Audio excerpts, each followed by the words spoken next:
Audio Jungle.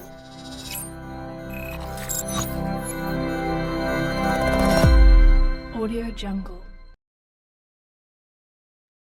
Assalamualaikum warahmatullahi wabarakatuh.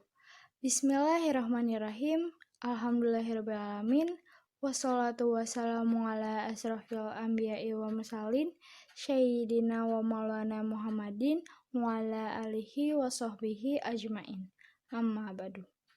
Marilah kita panjatkan puji syukur kehadirat Allah Subhanahu wa Ta'ala yang telah memberikan kesehatan lahir dan batin kepada kita semua, sehingga kita dapat diberi kesempatan untuk berjumpa kembali di Nuansa Podcast Kader.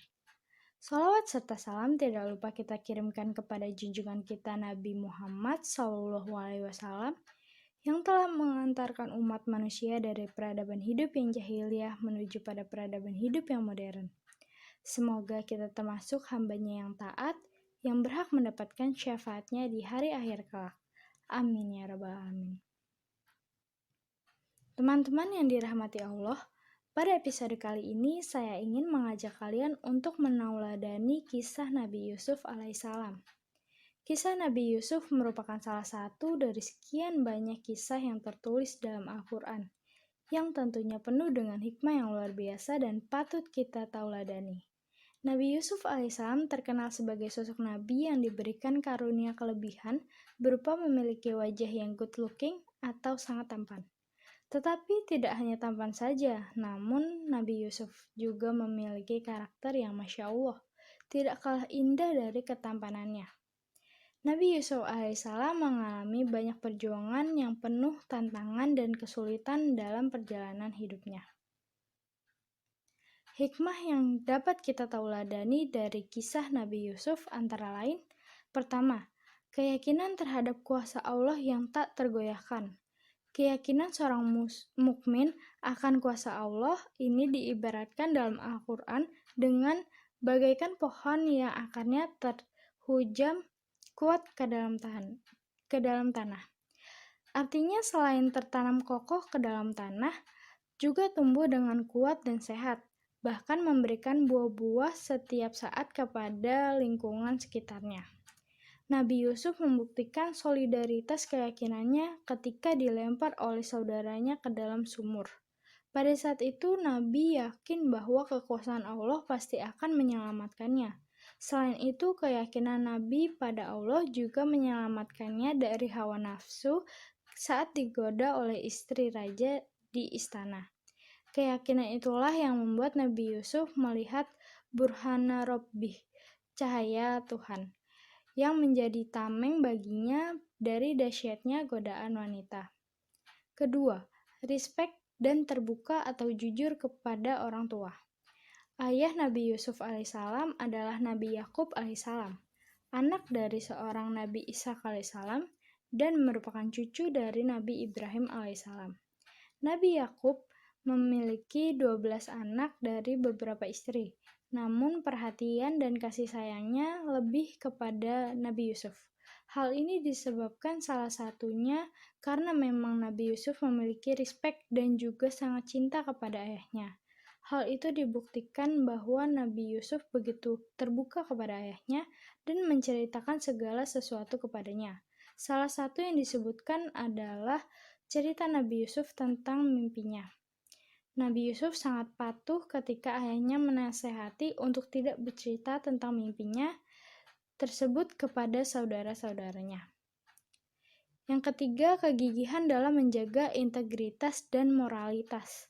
Nabi Yusuf tumbuh menjadi pemuda yang punya kelebihan, pintar, respect, sopan, dan tentunya seperti yang kita kenal sangat good looking atau tampan. Nabi Yusuf yang awalnya dijual sebagai budak kemudian dijadikan anak angkat oleh raja. Hal ini semakin menawan hati banyak orang, termasuk istri raja itu sendiri. Hingga suatu hari sang istri itu berusaha melakukan sesuatu yang keji kepada Nabi Yusuf. Dan ternyata itu adalah ujian yang luar biasa bagi Nabi Yusuf. Namun disinilah integritas seorang Nabi Yusuf teruji. Dia mampu menghindar dari godaan istri raja. Keempat, komitmen dakwah yang tidak mengenal keadaan apapun. namun tetap dengan ilmu dan kesesuaian dengan kebutuhan objek dakwah. Ketika Nabi Yusuf dipenjara, muncul kelebihan beliau yang lain, yaitu dapat menafsirkan mimpi. Dikisahkan ada 2 pemuda yang ikut dipenjara bersamanya. Di suatu malam, kedua pemuda itu bermimpi dengan mimpi yang aneh. Kemudian kedua pemuda tersebut meminta Nabi untuk menafsirkan mimpi mereka. Nabi Yusuf bersedia dan mempergunakan itu sebagai pintu dakwah. Komitmen dakwah Nabi Yusuf tidak mengenal keadaan. Artinya, dalam penjara sekalipun beliau menggunakannya untuk berdakwah, sesuai dengan ilmu yang diperlukan, yakni ilmu tafsir mimpi, dan sesuai dengan kebutuhan objek dakwah tersebut, yaitu keinginan untuk mengetahui arti mimpi. Kelima, melakukan pelayanan publik sebagai ibadah, namun tetap harus berdasarkan kapasitas masing-masing. Kedua pemuda sebelumnya keluar dari penjara dan keduanya ditakdirkan Allah berdasarkan mimpi masing-masing. Yang satu dieksekusi dengan salib dan yang satunya lagi bekerja di istana melayani sang raja.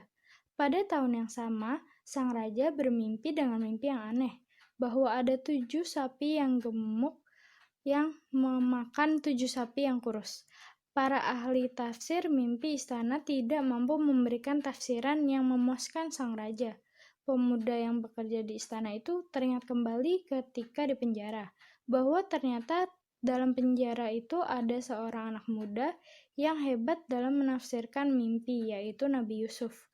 Hal itu disampaikan kepada raja dan sang raja setuju agar Nabi Yusuf dihadirkan ke istana. Singkat cerita, Nabi Yusuf menafsirkan mimpi itu bahwa akan terjadi musim panen yang luar biasa selama 7 tahun. Lalu setelah itu akan terjadi musim paceklik selama 7 tahun yang akan menghabiskan semua hasil panen 7 tahun sebelumnya. Sang raja puas dengan tafsiran itu. Dia pun menawarkan kepada Yusuf posisi di istana apapun itu. Dan Nabi Yusuf menerima tawaran itu. Tapi penerimaan itu dipastikan sesuai dengan kapasitas dirinya yang sesuai. Dia pun meminta untuk dijadikan kabulok. Keenam, memiliki kelapangan dada untuk memaafkan saudara-saudaranya yang pernah ingin membinasakannya. Pada akhirnya, setelah melalui berbagai ujian, Nabi Yusuf berhasil membawa serta ayah, ibu, dan saudara-saudaranya ke Mesir. Nabi Yusuf memaafkan saudara-saudaranya yang pernah berusaha membinasakannya atau membunuhnya. Tidak hanya memaafkan mereka, namun masing-masing saudara itu diberikan fasilitas untuk mengembangkan keluarganya. Kesimpulannya, banyak hikmah dan pelajaran yang bisa kita tauladani dari kisah Nabi Yusuf alaihissalam. Salah satunya yang paling penting adalah memiliki kelapangan dada untuk memaafkan dan tidak dendam. Dalam hidup ini, banyak manusia memiliki penyakit hati, termasuk hasad atau dengki.